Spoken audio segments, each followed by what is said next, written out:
Welcome to my Liveforonce channel. The three simple items you'll need is a tape measure, a protractor, and tape. Now find a room where you can make a 10-foot diameter circle. Once you found this room, you're going to find the center, and then you're going to mark the center of the room with a piece of tape. And then you're going to measure out 5 feet, and then mark that spot with a piece of tape also. Now find the protractor, and we're going to start marking off 15-degree angles and placing a piece of tape at each of these 15 degrees. In the end, we'll have 360 degrees with 24 pieces of tape all the way around. Let's see what this looks like in action. I've already found the center of the room. I'm placing the protractor down. And now I am measuring out that 10-foot diameter from one end to the other. I then use a black marker to mark the center as my point of reference. Here's a picture of the first piece of tape that I put down.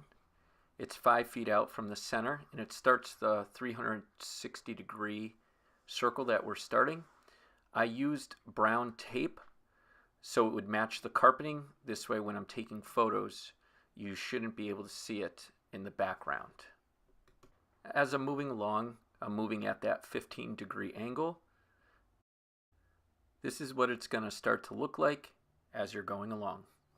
This whole process from start to finish should take about 30 minutes.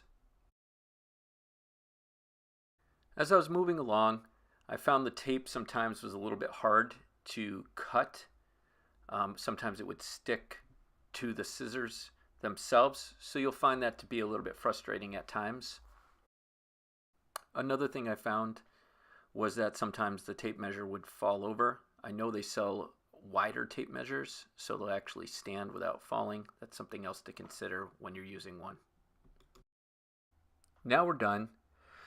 Let's see what this looks like from one angle, and let's see what it looks like from another. This is a close-up view of where you put the tripod on the piece of tape. Each time you put it in the same position. This way you can keep the photos consistent as you go along. Another thing to consider when you're taking these photos is to have lighting, some form of lighting behind you, so it'll accent the actual object or person you're taking these photos of. Now that we have everything set up, let's take a few photos and see what this looks like. As you can see, you're able to take 360-degree shots. You can use this for your pets, items, animals, or selfies. You can also use this to take 360-degree before and after photos for fitness purposes. Quick tip, having one of these little remotes is very helpful if you're taking selfies. Thanks for watching. I hope this video was helpful, and if anybody would like one of these motivational bands that I've made, they're free. Please go visit liveforonce.com. Again, that's liveforonce, all one word, .com, and check out the site and get a free band. I hope it'll help you. Have a great day.